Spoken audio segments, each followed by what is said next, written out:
Hey, and Beeblebrox here with another episode of the LBC. Welcome. Today we're going to be talking about 1984 by George Orwell. A lot of you have had a hard time understanding the politics of this book, since some of you cats out there think that Orwell's anti-totalitarian masterpiece is somehow relevant to cancel culture or, I don't know, vaccines or mask mandates during a global and deadly pandemic. Clearly, there's still room on the internet for more takes. As a cis white male with zero experience with canceling in any way, I'll leave it to Natalie Wynn and Lindsay Ellis, two lovely ladies who both have excellent videos detailing their own experience with cancel culture. Gives it a lot more nuance. I don't really think there's much value in another white guy talking about something he has no actual experience with. Big Joel goes into cancel culture comparisons with respect to 1984 in his video, which I'll link. Go watch that if you want. He doesn't really go into too much detail of the book, and I don't know if you've seen the length of this video, but we're going to go into some detail about this book today. So you can think of this as a worse companion piece to that video, I guess. Either way, I'm no expert in any sense, least of all Twitter, at Left B Club, by the way. Always be plugin. I do read things sometimes and have opinions on them. For instance, I'll read this. The mask may not look like much. What's the big deal? The big deal is they may be soft and they may look okay, but this is George Orwell's boot on a human face forever if we don't get this off. And this is prominently displayed on the 20 reasons mandatory face masks are unsafe, ineffective, and immoral, which I received in this literal waste of paper. This disrespect to trees at its highest level in the mail about lockdowns. Death by lockdown, it says.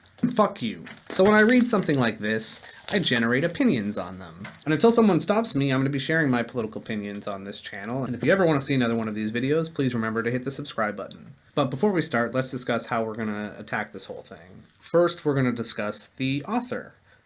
Because, you know, there's a chance talking about the author might help us understand the politics of his book better. Who knows? Then we're going to talk about the book from sort of bigger concepts to smaller ones. If you haven't read it already, please do. It's a fantastic book, and you may benefit from reading it first, so if you want, pause this video and come back in a month or however long it takes you. Yeah, we're not going to be talking about too much of the actual plot, although we will have to mention it, obviously. At the end of it, we're going to do a spicy hot take on the political points of this book, this 70-plus-year-old book, because that's what the kids are into, right? The goal of this video is to answer the following questions. Why is this book forever relevant, somehow? What gives it its power to haunt humanity with what amounts to an image of its own shadow? Are face masks and vaccines during a global pandemic literally 1984? Is the nebulous and nuanced concept of cancel culture Orwellian? And if not those things, what are the political messages of this book? What should we take away from it? What is it warning us about? Or if you want to boil down to even more simply, just what is this dang book about in terms of politics? So how is a non-expert going to answer these questions, you might ask? Well, I read the book, I made notes, and then I went to the internet to look up stuff that intrigued me and that I reminded myself with my notes to look up. It's what I think anti-vax and anti-mask people would classify as research. Either way, it's up to you, the viewer, to decide if what I'm saying has any value. Isn't that how it should be? There's going to be stuff that I miss, intentionally, for time, or otherwise. In no way am I saying that this is going to be a complete analysis. This is just a little chat between friends. Consider me like your older brother or something, and I'm sitting you down in the shed and being like, hey, listen, younger sister or brother or other, stop going around talking about this book because you clearly don't understand it. In any case, let's dig in. Part 1. George Orwell. Oftentimes, when authors set out to write a novel, especially one with strong political implications, they tend to have a political point that they're trying to make. Go figure. And I can't think of any situation where it would be unhelpful to look back at an author's political history in order to discuss their politics. If you have an example of that, please let me know. I would appreciate that. For starters, he was born into a middle-class household and given the name Eric Arthur Blair. George Orwell was his pen name that he adopted later in life. For the sake of clarity, I'm just going to refer to him as George or Orwell, or a combo platter. He worked for the Indian Imperial Police for a few years and then quit due to the, I would assume, the ruthless and horrifying nature of imperialism and colonialism. After that, he declared himself an anarchist, and living in poverty, he spent time in slums in England and France, where he developed a keen understanding of a group of people he spent a lot of his literary efforts on. The lower class, the proles, if you will. He then began writing. Later, he identified as a democratic socialist. He actually even said that his values more closely related to communism, but due to his experience fighting communists in the Spanish Civil War in the 1930s, fair to say where his apprehensions came from vis-a-vis communism, I suppose. Orwell didn't serve in World War II. He was injured from the Spanish Civil War, which happened beforehand, so he worked for the BBC for a bit, but then quit to work for a socialist newspaper called the Tribune. So at that time, he was mostly writing news articles, political essays, and whatnot. He wrote Animal Farm in 1945, and 1984, between the years of 1947 and 1949. He was in and out of the hospital near the end of writing this book, suffering from tuberculosis, which eventually killed him in 1950 at the age of 47, which is very young, and it's quite sad. And let's just be clear for a second. I'm not saying that Orwell is impossible to criticize. If you want to cancel George Orwell, there's stuff out there that I don't feel particularly relevant enough to mention in this video. If that's how you're trying to address Orwell, I think it's a pretty lazy way. It has nothing to do with this novel. Either way, even though he was a democratic socialist with sympathies to anarchism, that does not mean that the book is some sort of democratic socialist puff piece. You know, this is a work of fiction after all, so you can't just say, well, he's a democratic socialist, that means this is that. Well, every line of serious work that I have written since 1936 has been written directly or indirectly against totalitarianism and for democratic socialism as I understand it. That's a little guy named George Orwell saying that. Well, okay, so 1949 was the year this came out. That happened after 1936. I would suggest this to be a serious work, so that means that it's about democratic socialism and against totalitarianism. Okay, well, thanks for watching. Remember to like and subscribe. Okay, har har. Regardless, this quote is fairly unequivocal. Orwell clearly states that that was his goal in writing after that year. It was the book he worked on while he was dying. What do you think? A democratic socialist in his dying days, squeezing this out right before he passed, pretty much. What do you think? Do you think he might have wanted to have one last go at his life's goal of working against totalitarianism and for democratic socialism? I wonder. Gee willikers, I wonder. But when conservatives misrepresent his work and try to use it for their own fucked up agenda, it's no wonder that they don't discuss his politics in any honest or genuine way. In any case, what are the deeper political points in 1984? We can't just end the video at it's for democratic socialism and it's against totalitarianism. That'd be a bad video. Either way, let's continue our political analysis of this book by diving into it and discussing the more macro structure of the world of 1984. Part 2. The superstate of things. The world of 1984 is dominated by three police superstates. You have Oceania, which is the main one that we're going to talk we're only going to be talking about that one, but there are others, East Asia and Eurasia. Each of these super police states have complete totalitarian rule over their people, and they are also in agreement to be constantly at war with one another for the sake of production and for the overall psychological effects that unending war has on citizens. I mean, think about it. If you base your economy around the production of war materials and you ensure that that war never ends, your economy is just going to always go up, always increase until you run out of materials to make your bombs with. Theoretically, you can continue making bombs forever. So yeah, if the war never ends, you never run into overproduction with the value dropping and warehouses filling up. And for the psychological effects, citizens are more generally willing to sacrifice their liberties and freedoms during war, either because they've been washed up in the triumph or glory of victory or the fear and or hatred of the enemy. In either case, citizens during war are more willing to accept higher taxes, rations, scarcity, while military budgets are still quite high. So ceaseless war creates a great basis for totalitarianism. Oh no. No, that's okay. I live a 3-hour drive from the U.S. border. That's far enough away, right? Our story happens in London, which is the capital city of Airstrip 1, which is like the United Kingdom, England specifically. And it is the main country, I suppose you could say, of Oceania, which is the superstate. And we'll put a map up right here. That's what it looks like. Oceania is run by the party, which is led by the enigmatic and very Hitlery Big Brother. The three slogans of the party are war is peace, freedom is slavery, ignorance is strength. So if you're reading these quotes, you see war and ignorance on the left side alongside freedom, and these are our bad words. On the right side, you have peace and strength, and those are our good words alongside slavery, which is in the list of good words, right? So they've flipped it.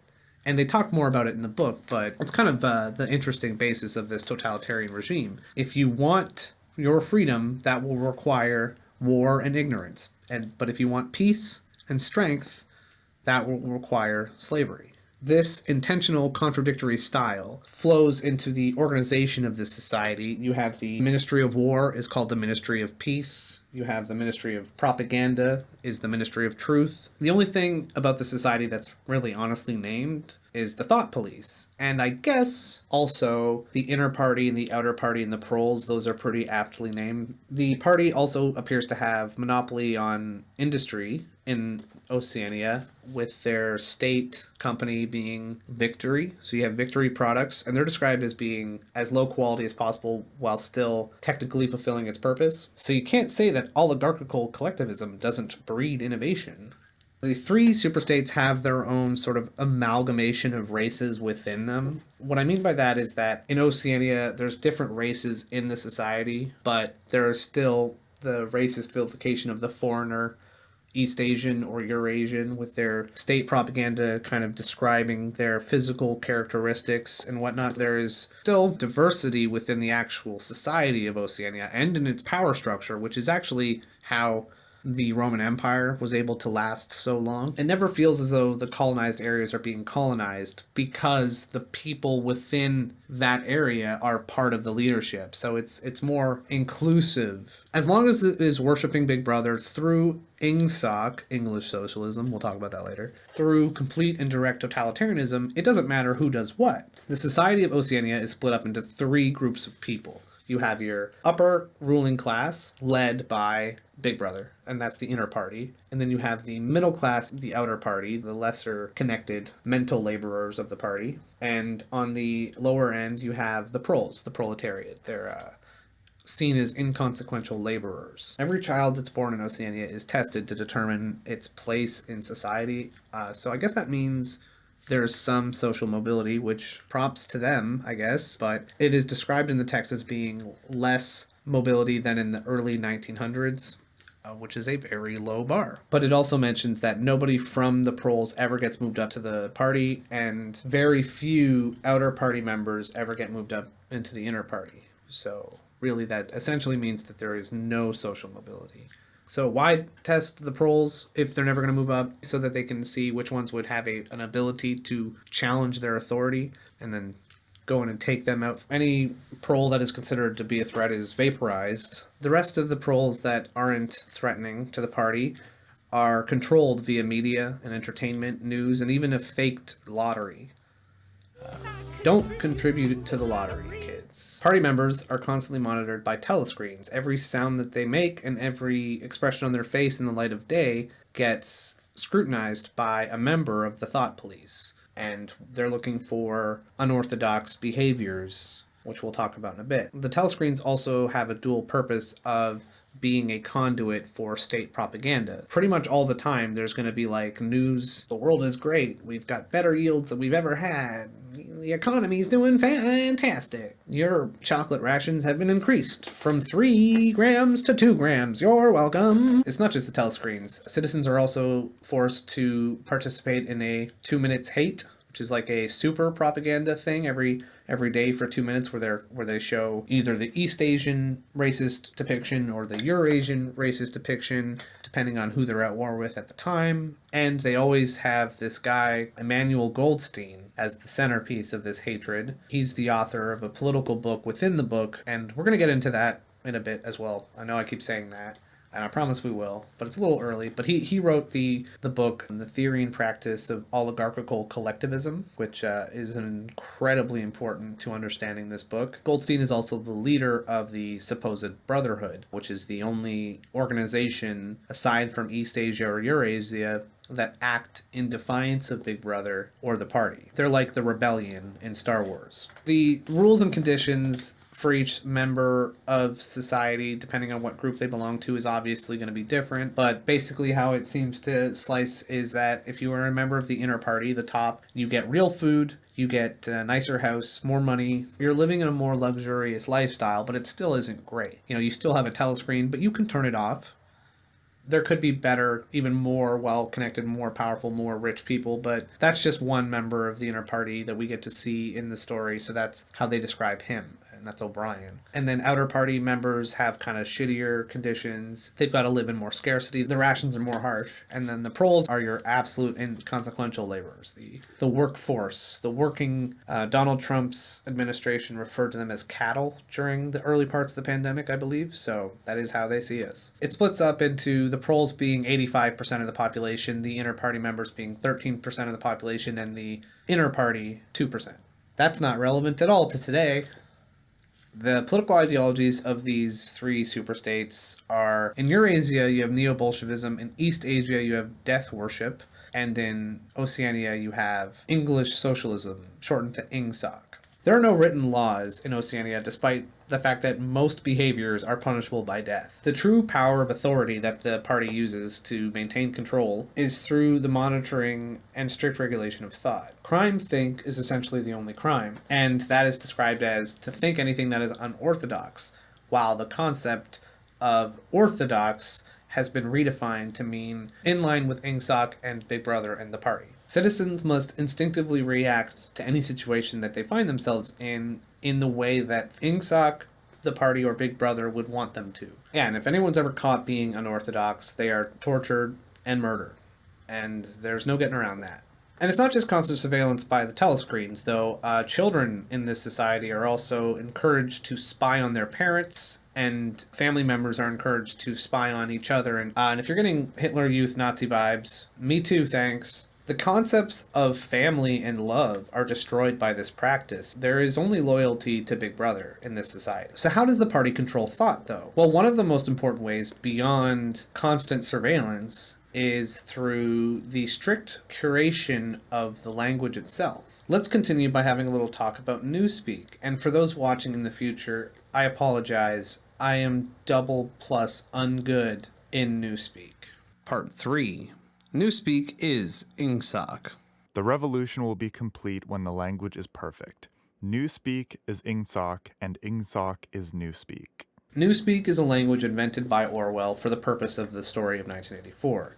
It is split into 3 groups of words. You have your A words and your B words and your C words, and not those ones. A words are defined as rudimentary words that have been stripped of all unnecessary meaning. And B words are described as words deliberately constructed for political purposes, words which not only had in every case a political implication, but were intended to impose a desirable mental attitude upon the person using them. Examples of that are good think, crime think, black white, belly feel. We've already had a little talk about crime think. Crime is to think bad, don't think, just do. Good think just means you only have thoughts that the party could want you to have in your head. C words are like scientific and technical terms that are necessary for the function of society. Like you need certain people in certain positions of society to know what they mean and be able to use them.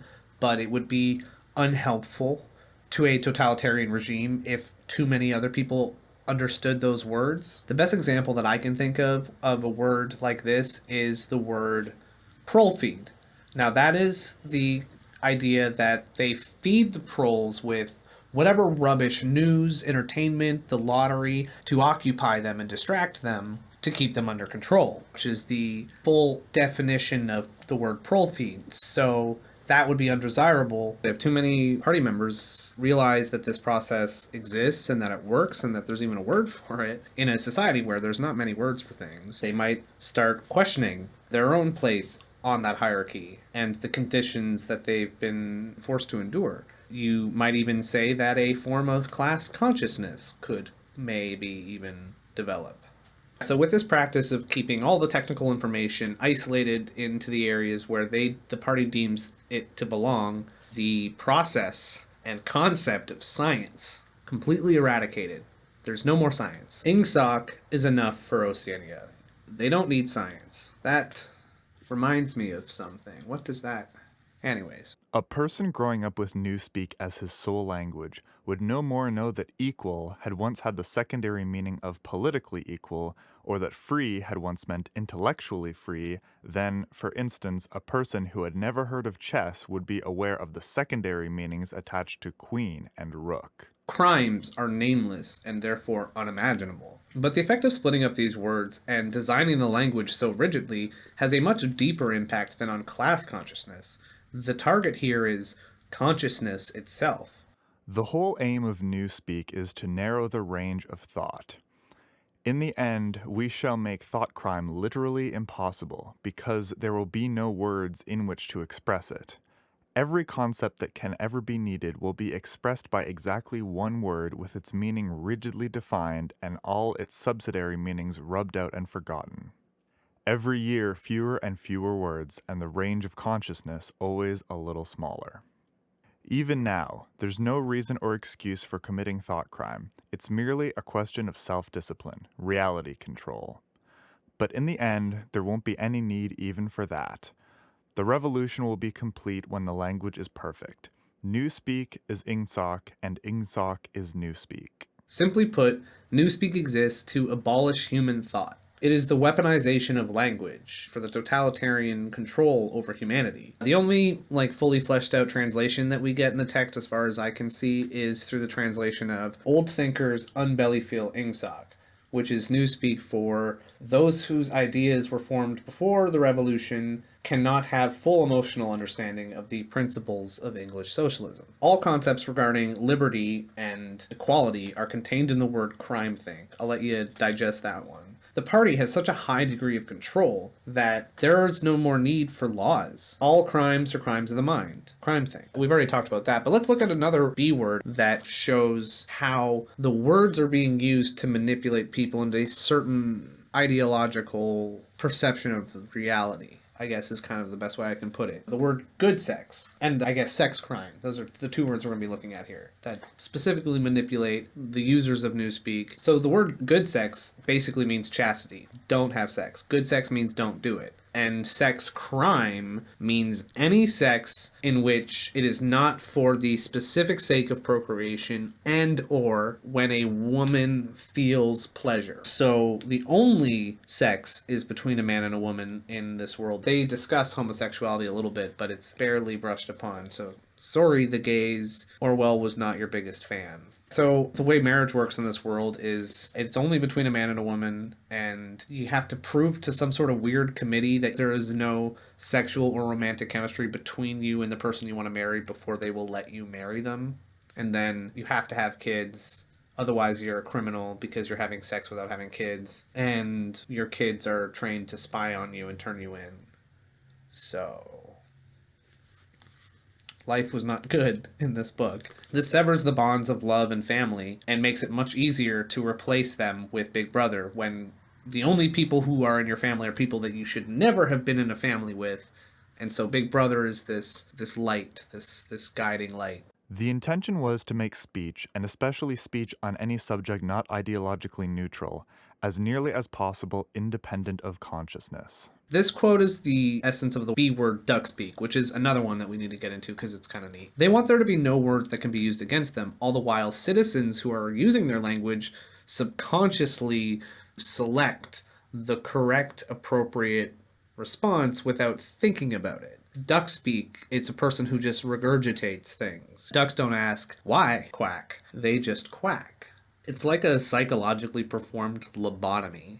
They want to sever the bond between the person's thought and what they're saying, how they're interacting with the world around them, cutting off speech and consciousness from thought. Newspeak exists to completely control the entire range of thought that a human person living in this society can possibly have. It gives them no tools to ever be unorthodox. Of course, orthodox means obedience to Big Brother and ingsa. There's no way to be unorthodox in your actions, your thoughts, or even your mind. It's brilliant in an evil way.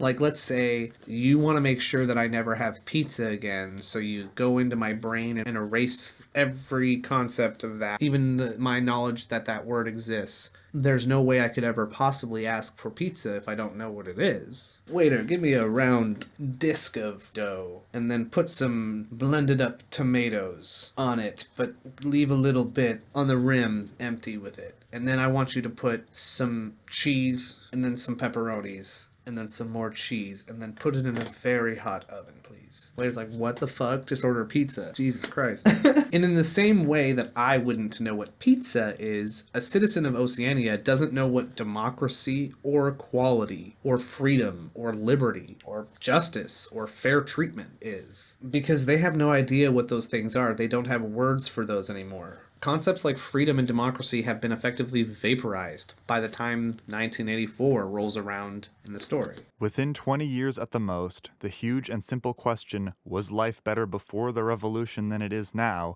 would have ceased once and for all to be answerable. It was unanswerable even now. The only material question that matters to Winston when he's trying to compare and contrast life before the revolution and life after, the only concepts that he can really grasp onto as concrete proof that things were better or worse is in describing more so the material conditions of a regular citizen. Their level of scarcity, or if they were on rations, their specific relationship with the ruling capitalist class at the time. Wealth distribution, maybe even, but not in those words. Really more so just about the abundance of food and the relative scarcity of food. Even Winston doesn't describe these comparisons with words like democracy or equality, because he doesn't know what they are, and that's massive in my opinion. Winston is our rebel. He's arguably the most rebellious character we get. He doesn't even know what democracy is. So far we've seen how Oceanians are controlled via tests and conditioning as children to determine their lot in life. They get rid of inconvenient people, constantly monitor the rest through telescreens, the ones that are important enough to monitor, constantly bombard them with state propaganda, and also they rigidly define what words they can use and what those words mean, and manipulate them with those words even, and they ensure that the war is endless so that they're constantly needing to have the psychological effects of that war, keep the people complacent. In essence, citizens of Oceania are controlled from every aspect of their life from birth to death. The totalitarian regime that has seized power in this story is already too powerful to be defeated. It is impossible to challenge. And that's the real warning of this story, in my opinion, but we'll get to that later. But first, we have to talk about another very important way in which the party maintains its power. And it's arguably the most important way, but I thought it would be best to mention in the order that I mentioned it. And my video, I do what I want. Part 4. Who controls the past controls the future. And if all others accepted the lie which the party imposed, if all records told the same tale, then the lie passed into history and became truth.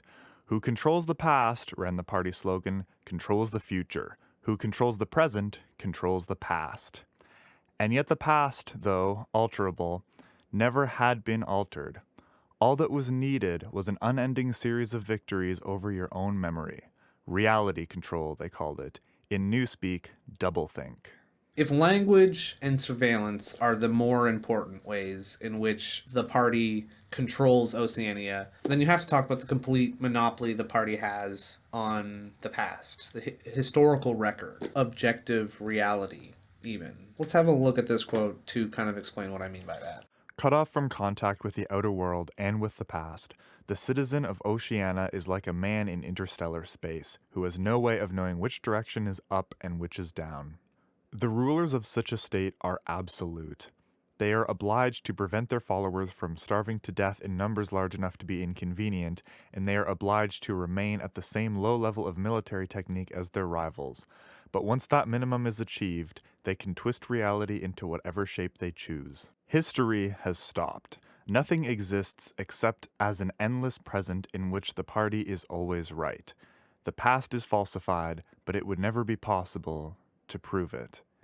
After the thing is done, no evidence ever remains. This quote comes from Goldstein's book describing the effects of having complete control over history. The party decides what happened in the past, and whatever happened in the past is whatever would be most convenient to them currently in the present. The protagonist, Winston, is all too aware of this as he participates in it, because he works for the Ministry of Truth in the Records Department, and it's his job to actively rewrite history in order to gaslight members of the present into being okay with it. He is intimately aware that nobody can possibly know objectively what actually happened in the past. Inconvenient people are removed from history, or their histories are rewritten in order to be convenient so that the party can use them for their own agenda. When all records are under your control, and even every memory of the citizen in your country is under your control, you wield a power that cannot be challenged. You wield a power that cannot be undone unless you undo it yourself. 1984 is a hellscape world where no one can stand up to the totalitarian regime because end-stage totalitarianism has been reached. No one knows what democracy is anymore because it doesn't exist on record. It's never existed. There's no evidence of it.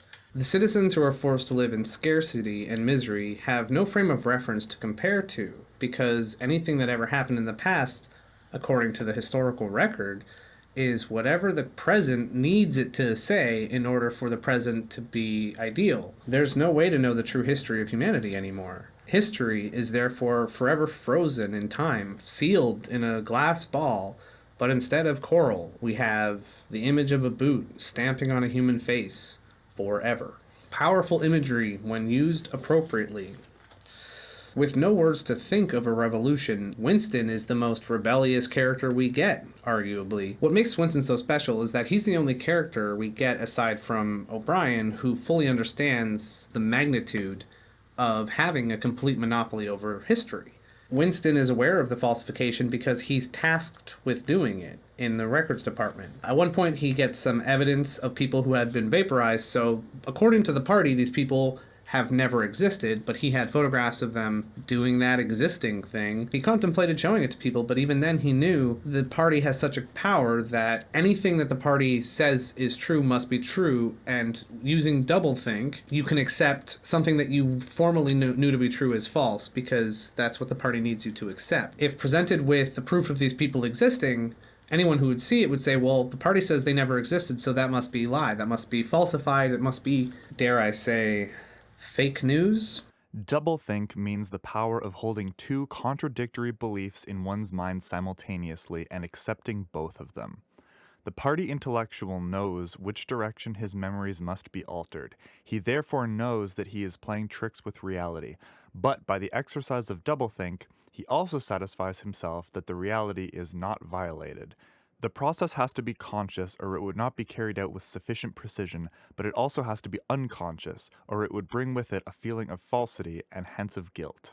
Doublethink is basically controlling your own mind, right? It's pretty gnarly. It's a really interesting concept. A doublethink is basically accepting that 2 + 2 = 4 when the party says that it's 4, but also when the party says that 2 + 2 = 5, even though that is harder to accept based on your awareness of reality, you have to say, well, 2 + 2 obviously = 5, because that's what the party needs it to be. Or like, say, we're at war with East Asia.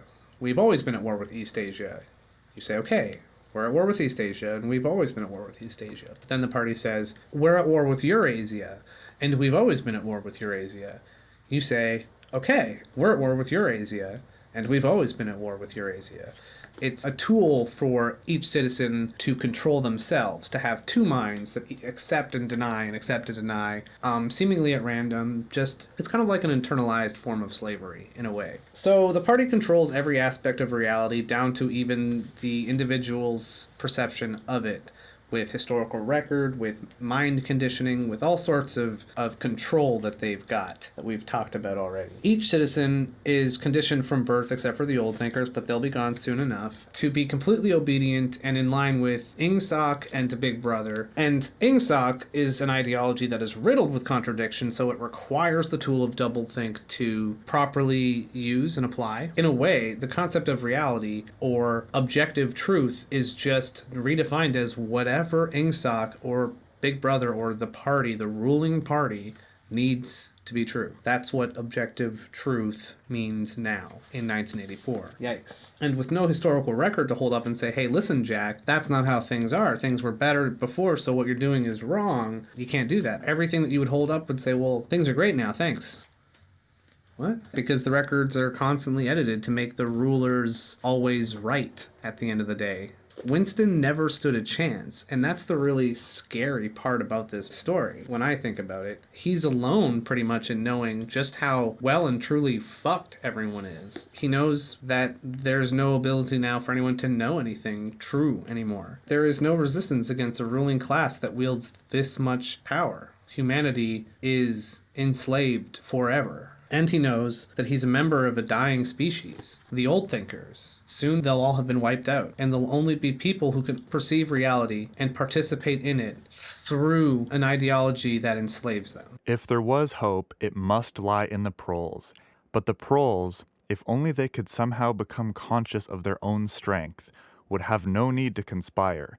They needed only to rise up. Surely sooner or later it must occur to them to do it. And yet, until they become conscious, they will never rebel. And until after they have rebelled, they cannot become conscious. If there's any hope, it lays in the proles. But there is no hope. That's the real point of this book. It's a really heavy and wild conclusion for a book to have, especially in the 1940s when it actually came out. Okay, we've come this far. Let's finally crunch some political thoughts. Part 5, The Revolution Betrayed, a political analysis of 1984. The biggest recurring theme in 1984 is that of a political hierarchy, or the caste system. Simply put, society is split, and has always been split, into three groups: the ruling class, and the middle class, and the lower class. The low class are always ruled and have always been ruled, and the ruling class and the middle class are constantly at war for supremacy. Only in Paris for a few months, or Spain for a few years, has anyone from the lower class been able to really truly claim proper sovereignty and autonomy. And I know that statement will trigger some people, and please leave in the comments how terribly lib my take was. The party is led by the cult worship of Big Brother, who is the living embodiment of English socialism, Ingsoc, and the party. Big Brother is described as somebody who is never able to die, which leads me to believe that he's not a real person anymore. He may never have been. He might have been a real person who even may have disagreed with how the current party is running things, but they adopted him and his identity and now use it for their own sake. Who knows?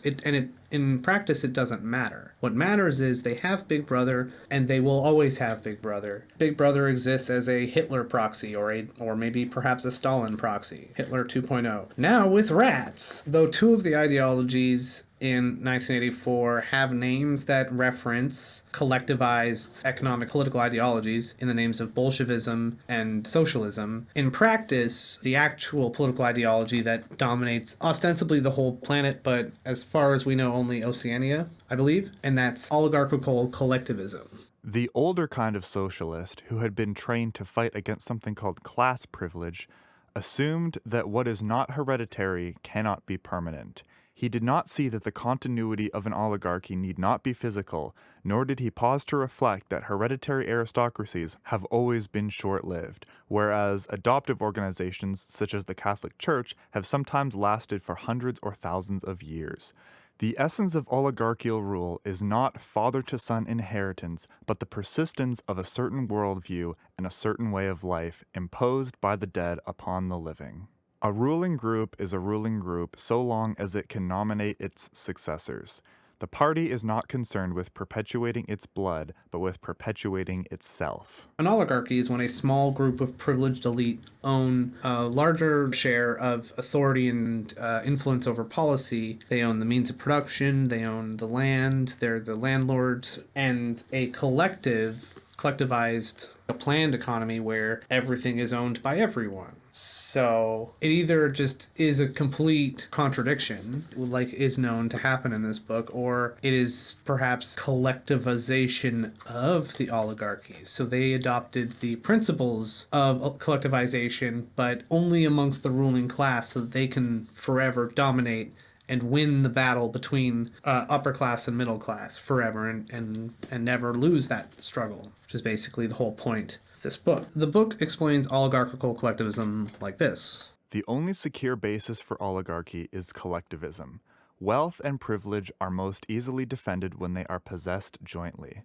The so-called abolition of private property meant, in effect, the concentration of property in far fewer hands than before, but with this difference, that the new owners were a group instead of a mass of individuals. Individually, no member of the party owns anything except petty personal belongings. Collectively, the party owns everything in Oceania because it controls everything. In the years following the revolution, the party was able to step into this commanding position almost unopposed because the whole process was represented as an act of collectivization. These quotes are pulled from the book within the book called The Theory and Practice of Oligarchical Collectivism by Emanuel Goldstein, whatever. I was reading up on anarchism in the 1920s when Orwell was kind of participating in it, or in the early 30s, and I saw this person, Emma Goldman. Yeah, and so I kind of thought, well, maybe it'd be kind of neat if Emanuel Goldstein was like a call out to her. She was an anarchist activist. Anyways, he's the baddie, the goat man, the person that they vilify on the 2 Minutes Hate, the leader of the Brotherhood or whatever. So the first time I read 1984 back in the day, back in high school, I just thought it was boring. I didn't like it at all. I was like, why is this? I wanted to know what happened because it was right then when Winston was being recruited by the Brotherhood. So it was kind of like, oh, is there hope? I was kind of naive and optimistic. But when I read it in preparation for this video, I was like, oh, you know what?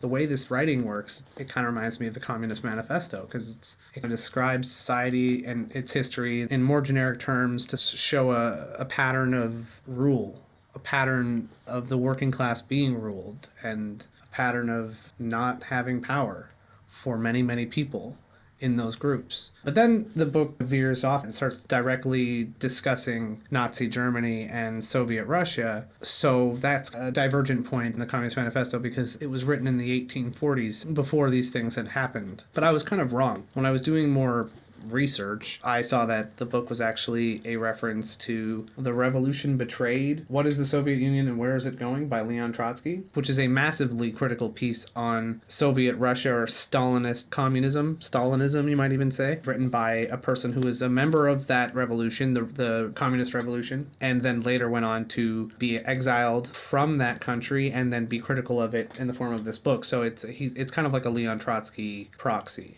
in the story, I guess you could say. There's tons of references to Soviet Russia in the story as well, with the 3-year plan, 5-year plan, and the Moscow trials gets referenced by way of how they interrogate citizens and whatnot and get them to confess to crimes that they didn't commit. So that's something that the Soviet Union did. They took political prisoners and tortured them and got them to confess to crimes. With all these direct references to Nazi Germany and Soviet Russia, it's no wonder that George Orwell was referring to them in a specific way and pointing to them and saying the type of totalitarianism that they are showing right now, that's the stuff we gotta be worried about. That's the stuff we gotta watch out for. And they were quite serious threats. Totalitarianism and fascism were quite serious threats in the 1940s, and like it or not, they're still a threat today.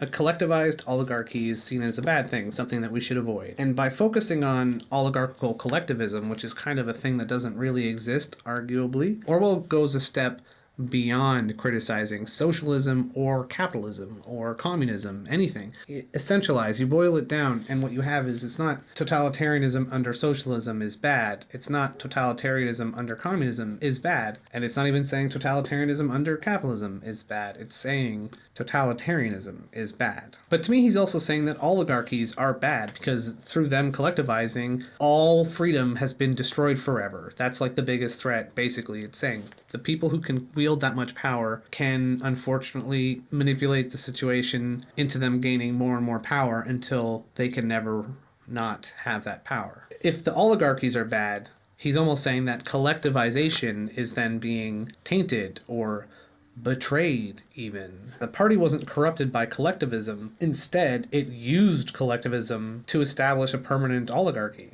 In this interpretation, collectivism is a good thing that gets corrupted. As best as I can analyze the politics of this book, it does a really good job of criticizing ideologies without limiting its scope to one specific one. He focused on a more broad concept. With 1984, Orwell saw a problem, totalitarianism, and asked a very serious question. How could humanity forever succumb to totalitarianism? No one takes power with the intention of relinquishing it, says Orwell. If oligarchies become sentient to the flow of history with respect to hierarchical structures, then for the sake of claiming power and never relinquishing it, a very real pathway exists through the collectivization or monopolization maybe of oligarchies. This sounds really abstract and outdated, but is it?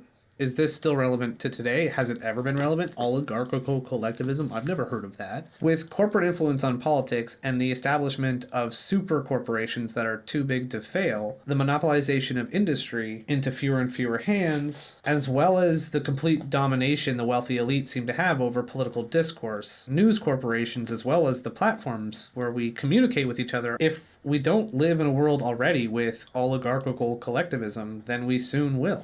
And I'm not even really getting into the rise in white nationalism and just nationalism in general. The far-right nationalism movement across the world has really gained in wild momentum, especially in Eastern Europe and Europe, really, in America and Canada. It's bad everywhere, bad. Yeah, so nationalism, white nationalism, whatever, it lends itself to totalitarianism. They don't want democracy. They want their super minority to rule over everyone else. That's the goal of conservatism, I'm sorry to say. Mask off, that's what they want. All right, so I don't know, let's talk maybe cancel culture, even though I really don't want to. So 1984 does have censorship. Totalitarian governments will engage in censorship. That kind of goes without saying. They want to control everything, and that's one way to do it. And they'll engage in propaganda, as they have in the past, as they continue to do now. That's how they work. Cancel culture is a weird one that I don't understand, but it's not that. So I guess if you're a conservative, you want to analyze 1984 as best you is whatever, and you want to say that it's somehow anti-socialism and anti-communism, I guess be my guest, but you're missing the core concept and then even subsequent concepts. You're missing the point of the book. But if you're trying to say that Big Brother or the thought police is a relevant comparison to make when people on Twitter are giving you shit for saying something rude or hateful or both or doing something awful, I don't know. A reaction to bigotry is not censorship. And also, during a global fucking pandemic, governments saying, hey, stop getting together in large groups is not totalitarian. It's not Big Brother. They're doing it for your own fucking good. Stay home during fucking pandemics. God damn it, we don't deserve to live. Humanity is so dumb. I'm getting my vaccine, fuck you. 1984 is one of my favorite books, despite how horrified and powerless it can make me feel. I love this book, so when people attempt to misrepresent it for their own weird political agenda, it makes me sad. 1984 was written by a socialist who explicitly states that Nazi Germany and Soviet Russia were the only influencers, really, of the party in question here. You cannot say that cancel culture is related to Nazi Germany and Soviet Russia, because if we're saying, we know for a fact that that's what this book's about. So if you're saying cancel culture is relevant to Nazi Germany and Soviet Russia, well, who has power? Who's in charge? Cancel culture is not a monolithic group that has absolute authority over the nation's borders and its international policy and its rations and its taxes and any of its war development, or it has no say in any of that. It's just a group of people who sometimes take things too far and sometimes just try to hold people accountable. And There's kind of a weird gray area that I don't understand surrounding the whole concept, but it certainly isn't comparable to that. And yes, now when you get back to the masks and vaccinations or whatever, that is a government that has those powers, those authority, institutional, whatever, making those decisions, but it's for your own fucking good, because we are in a global pandemic still, and it's probably going to take a lot longer because of idiots who believe that vaccines are meant to spy on you. Guess what, dummy? You've got a spy device in your phone. You can, if you can say, "Hey Siri" or "Okay Google" or whatever, and it responds to you, guess what? You don't need the vaccine if that's all you think. But you still need the vaccine. Get the vaccine and masks indoors. Sometimes governments make decisions to protect us. Isn't that what we want them to do? Isn't that the whole idea?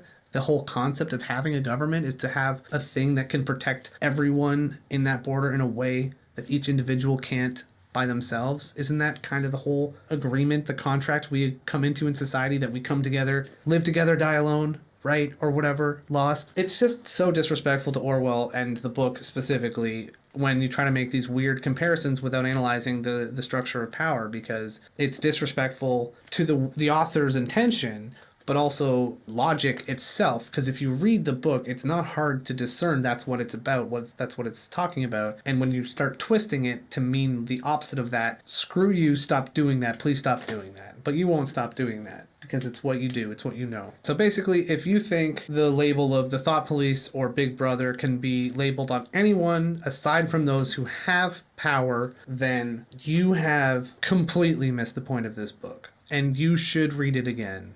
But this time, maybe do it a bit slower. Maybe cut it into parts. Maybe have some tea every now and then to keep yourself awake. You know, it gets a little boring in parts. I understand. It's not the most pleasant reading experience sometimes, you know. But if you want to talk about it, you might as well understand it, right? Anyways, I don't know. Enough of that. I've said my piece. Let's change gears and stop talking about what other people think. And instead, let's talk about what I think. If you don't mind, I'd like to share my own spicy 1984 hot takes. Part 6. Who is Big Brother? Conclusion. So let's finish this essay off by having a little talk about who most closely resembles Big Brother or the party from a modern lens, in my non-expert opinion. In the age of millionaires and billionaires owning practically every television station and any sort of news media, along with the platforms that we all communicate on, it's not a far cry to say that our political discussions have a undue influence upon them. As a democratic socialist, I know what it's like talking about socialism or communism or capitalism online. You get swarmed by people defending the latter and attacking the former, generally with emotion and a lot of ignorance and very cyclical arguments. There has been an active and ongoing misinformation campaign on topics like socialism and communism by the corporate media on the right and even liberal or centrist areas. I leave you to speculate as to why billionaires would maybe not want people to have a heightened class consciousness. In my opinion, someone like Rupert Murdoch would be a pretty good example of Big Brother nowadays, just based on his totalitarian control he has over conservative thought via his ownership of Fox News. Would be a much closer resemblance to Big Brother than any SJW or Twitter mob or vaccine or mask mandate during a global pandemic. Other names that come to mind in reference to contemporary comparisons to Big Brother would be, in my opinion, Jeff Bezos or Elon Musk. They're both master exploiters of the current capitalist landscape of our planet. Exploiters of labor, exploiters of the environment, exploiters of the powerless, both excellent at circumventing democratic processes, both fans of government lobbying, and both are pioneers of union busting. A big part of this video is going to be about how Amazon, Jeff Bezos, Elon Musk have taken the mantle of the anti-union movement, and how their anti-union tactics are horrifying modern examples of organizations completely abusing their power over the working class, using surveillance technology and propaganda and other strategies to keep their workforce down and complacent and give them the bare minimum quality of life as they can possibly possibly give in order to maximize their own profits in very heartless ways sometimes. This video is already a lot longer than I would like it to be, so that'll have to wait for another time. Give us a sub if you want to spend an hour, however many months from now, bumming on anti-union stuff, but also hopefully enough good union stuff in there to make us happy. Hey, while I was editing this video, I realized that I kind of fell into a trap when I was making comparisons to the book. I kind of did what a lot of the bad takes do and compared the party and Big Brother to individuals. A little bit they're the companies that they own, but more so as a result of them, which isn't what the book was about. It's not. The whole point of Big Brother is that it doesn't matter if he's living or dead or if he existed or not. He always will exist. By this point in the video, we've already said that. The book isn't warning about individuals who are naughty, and at no point in the book is there even really a bad person. I mean, obviously, O'Brien, the torturer, is only really seen as a loving figure or a friend to Winston as a result of Stockholm Syndrome or something like that. But he isn't depicted as a horrible person. Like, he seems to enjoy talking to Winston. They seem to be somewhat friends, I suppose. There's no depiction of just like a supervillain in this book. It's an organization whose goal is to destroy human freedom forever, and they take a victory lap every time another child is born into a world where the word democracy does not exist. It's not a person, it's an organization. And oligarchical collectivism in the way that we've sort of painted it in this video, it's kind of hard to point a finger at. And this may be where a lot of the misunderstandings from right to left and all those little fun little crevices in between, everyone from different part of the political spectrum can read 1984 and it speaks to them, despite those people not agreeing with one another about who Big Brother is, or who the party is really more important to say.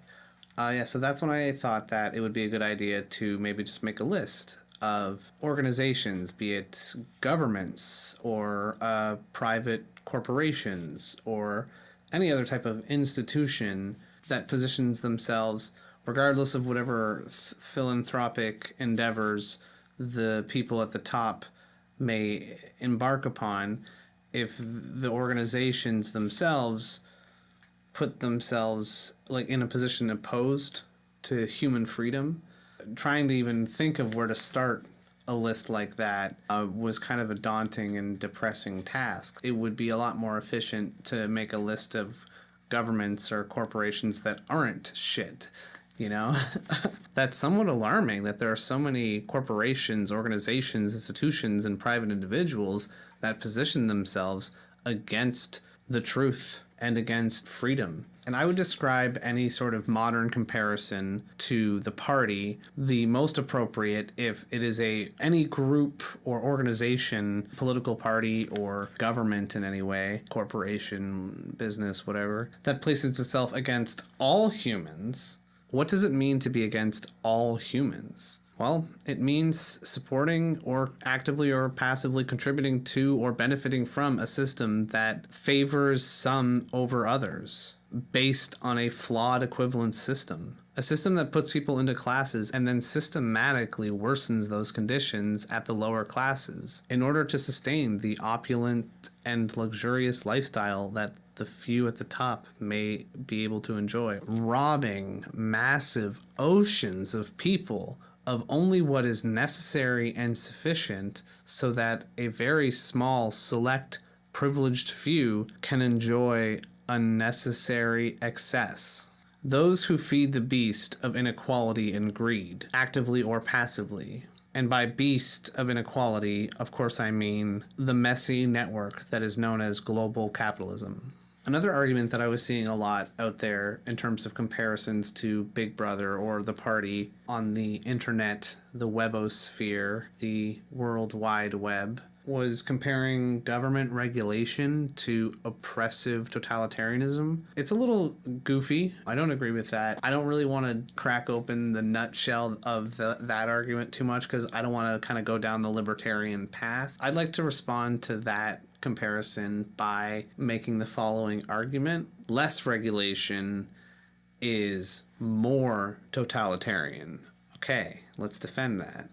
So basically governments, and I'm going to be really idealistic here because it's a lot easier that way. It's like everything is a sphere and a vacuum for, high school physics. This is basically the high school physics of politics, I guess. Ideally, governments are a reflection of the will of the people, right? And I know I'm being idealistic, but so the regulations that they may or may not put on a company would theoretically have the support of a large group of people. And if in any case, if the regulation is deemed to be oppressive and wrong, then that would create a grassroots political campaign where single issue voters, which are annoyingly a thing, would come in and make sure that the candidate who says we're going to walk back those horrific regulations, and then that becomes a popular movement, and then they win, and then they hopefully get rid of that regulation. So what I'm trying to say is when you regulate something, every voter has more of a direct say in that than, say, if we deregulated, then companies could do whatever they wanted.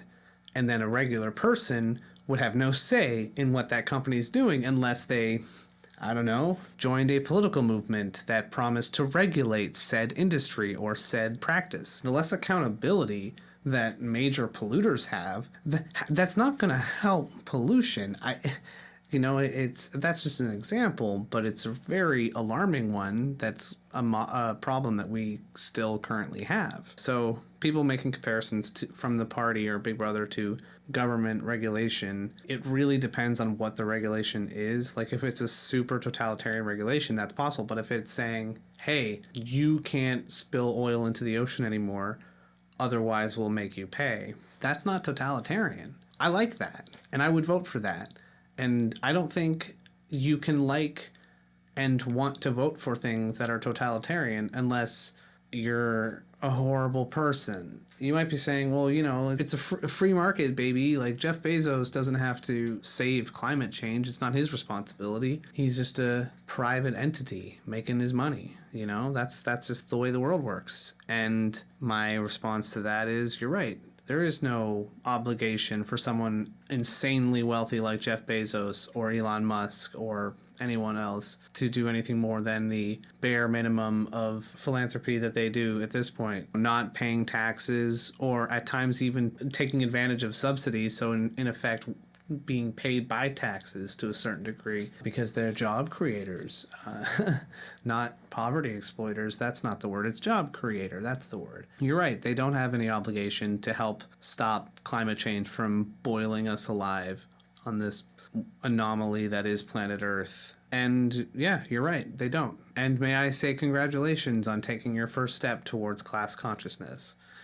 Environmental class consciousness, environmentally wary class consciousness. Let's come back to the question we asked earlier. What is 1984 trying to teach us? Well, at the end of the day, I can only speak for myself. To me, this book is warning us, above all else, to never forget our collective history. We've learned the pains of totalitarianism. We've learned the pains of Nazi Germany and Soviet Russia. Other horrifying examples of state-sanctioned mass violence. Police surveillance states must be avoided. Totalitarianism must be avoided. We must not allow ourselves to be dominated. And that maybe we might wake up and realize that it's too late. And even more horrifying, it may already now, at the time of recording this, be too late. When I follow this train of thought, I tend to feel defeated. It's really easy to look out at the state of the world today as a leftist and think it's overwhelming,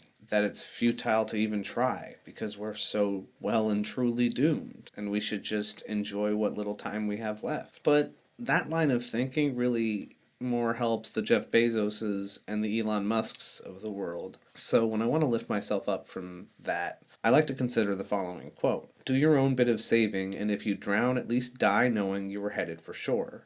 Fahrenheit 451, Ray Bradbury. It's simple. We just have to do our best to save as much as we can, as best as we can, in whatever ways we can. And that's all we can do. And maybe if we are doomed, well, hey, at least we died doing the most human thing possible, trying to live. Freedom is the freedom to say that 2 + 2 make 4. If that is granted, all else follows. It's also important to not ever forget our history, our real, true history. And for that, we need reporting. We need journalism, honest journalism, free journalism. As silly as it might sound, we need to keep objective truths like 2 + 2 = 4 as untouchable as we can. And we need to stay vigilant to those who would have us believe that 2 + 2 = 5. Stay educated. Stay woke. Stay informed. Help educate others if you can. Let's learn from our mistakes and collectivize wherever we can. And let's fight for a better future for everybody and not just a well-connected few. And we have to somehow find a way to rein in the massive corporate powers that currently have a massive influence over many aspects of our life and the policy making of our governments and their specific reach they have over the narrative of our media, and therefore even influencing our perception of reality to a certain degree. But I'm just one guy with a very small YouTube channel, so I have absolutely no idea how to do that. But staying informed and participating in whatever democracies that you can can't be a bad start. So if you've watched this whole video and you still somehow think that cancel culture or vaccines and mask mandates during a global pandemic are somehow relevant to 1984 by George Orwell, I guess I did a bad job. And if you're one of those people that are currently contacting members of your family, including elderly members of your family, and telling them that you will never see them again if they get the COVID injection, you know who you are, then I've only got 2 things to say to you. Fuck you and shut up. And to you, reluctantly, and everyone else, get vaccinated. Hey, editing Nick here again. We've reached the part of the video that gets a little bit weird. There's no more script left, if you could have called what happened before this point script. It's really not quite as relevant to 1984, so if you feel like clicking off from here on out, totally wouldn't blame you. What's left is more of a reaction to alt-right propaganda. Another update, since recording this video, I did get vaccinated and I feel great. I feel ready to be done with this whole COVID thing, and I know that we won't be for a while, and it's not even because of anti-vaxxers to a degree. Like, they're going to hurt us a lot. They're going to be responsible for a lot of death, and you know what? They are already responsible for a lot of death. And that hasn't changed, although the number of deaths they've had the opportunity to be responsible for, unfortunately, has been able to go up thanks to COVID. Not every country has full access to vaccines at this point, I don't think. We still have a long way to go. I'm not fully inoculated yet, but it's only about 3 or 4 days away that I will be. I got the Moderna, which I read is 80% effective, or it has an 80% efficacy. I'm not really 100% sure on the difference there, but which sounds pretty high. Sounds pretty confident, sounds pretty smart. That, to me, please leave a comment if you know how vaccines work and you can stop me from spreading vaccine misinformation, although hopefully not dangerous one. But 80% efficacy to me means where there was a 100% chance I may have gotten COVID, now there's only a 20% chance that I may get it, like relative. So like, even if there was only like a 10% chance of me getting COVID, and that's just me coming up with numbers. I got tested 2 or 3 times during the pandemic, and I always came back negative. I never got it. I don't think I got. I'm very lucky. Of that 10% that would have been my percentage, that 10% was the 100%. So now it's 20% of that. So 20% of 10%. So that would be like, there's like a 2% chance of me getting COVID. Maybe I'm flubbing the numbers here. Math is hard, guys. But yeah, if you can go get vaccinated, I would seriously do that. Part 7. Disrespecting alt-right propaganda. Now I'm ready to read this fucking thing. So we got this in the mail. This is like a shitty unboxing. Yes, lockdowns kill. Death by lockdown. I see no evil, hear no evil, speak no evil. Death of protest, yeah, because death of healthcare, yeah, that's not gonna. Oh yeah. Well, it's, it almost feels like a real newspaper. That's the craziest bit. It's all psycho. Truth versus lies. Creating a better world begins in your community. We cannot trust the vaccine data. The cop who came in from the cold. Am I being selfish? Children are harmed by lockdowns. I don't have much patience for this. This is why we are protesting. Would a vaccine immunity passport violate the Canadian Charter of Rights and Freedoms? Vaccine euphoria. A little doggy. This feels like a real newspaper. It's really quite interesting. Dear Toronto, I love you, but I hardly recognize you. With no shot fired, medical tyranny and the rise of the Fourth Reich! The rise of the Fourth Reich! Medical tyranny and the rise of the Fourth Reich. The rise of the Fourth Reich! I almost don't even... Warning signs that Canada is being preconditioned for a communist state takeover by Olga S. Police in Alberta actually stole a church.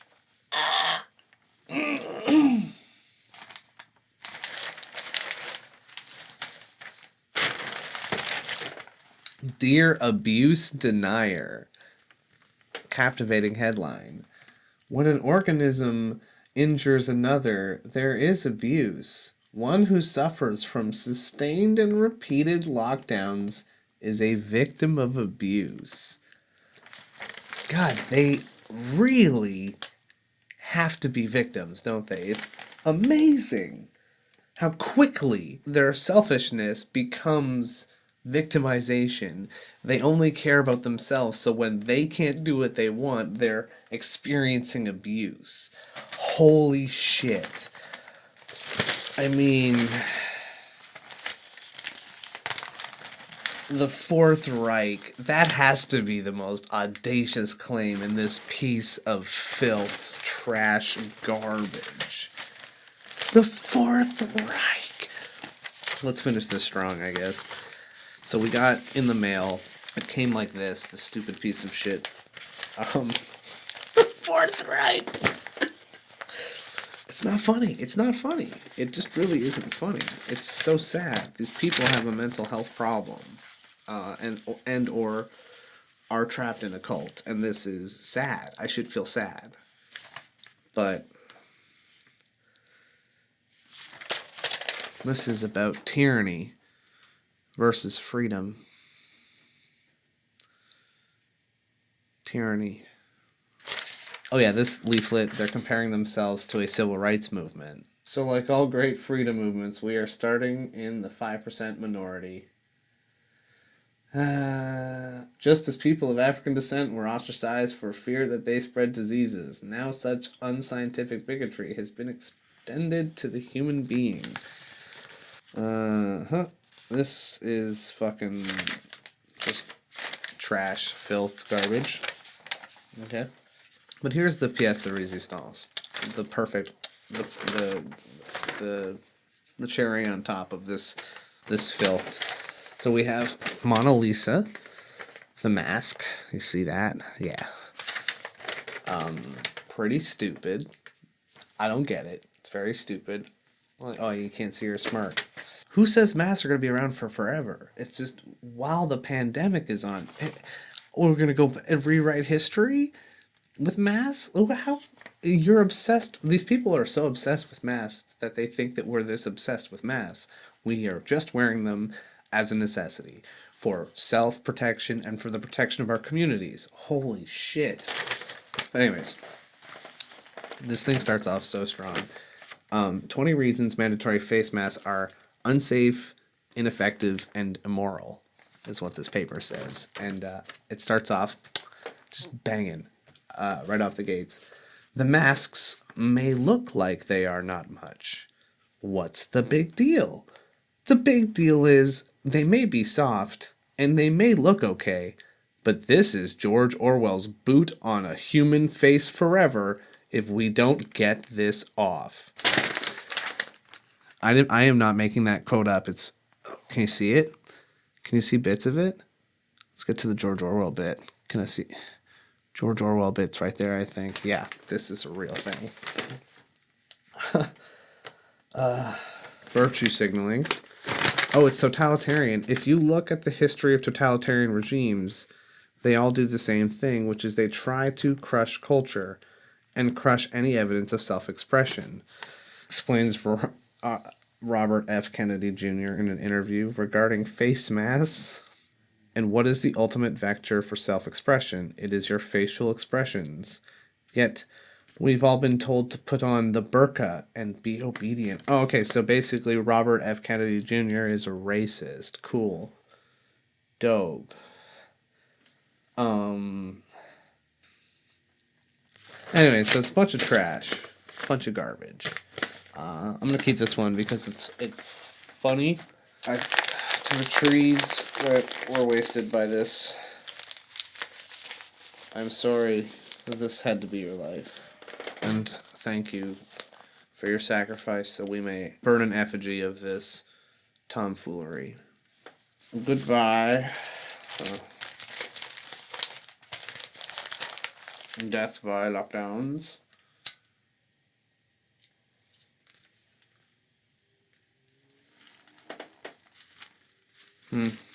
Guess I'm not good at lighting fires. Probably a good skill to have, really.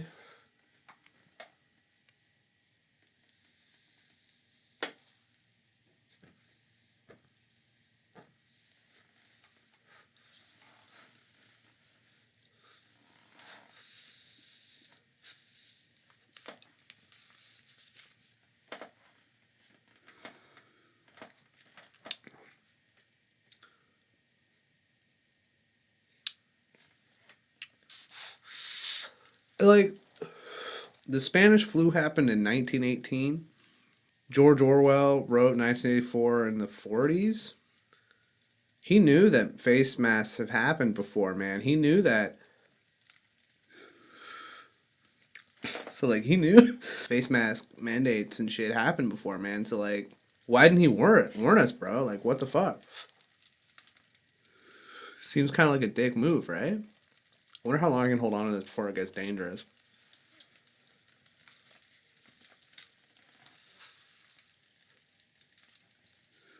You know, some might have said, I've already passed that point.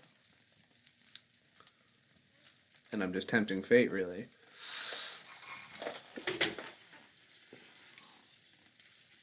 Oh.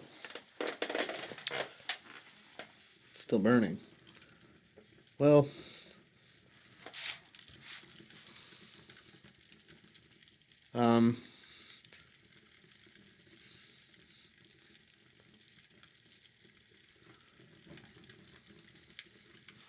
Are we about to be in an Idiots with Fire video? Nah.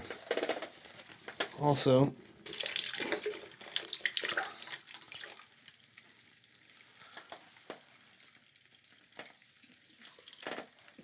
for my homies.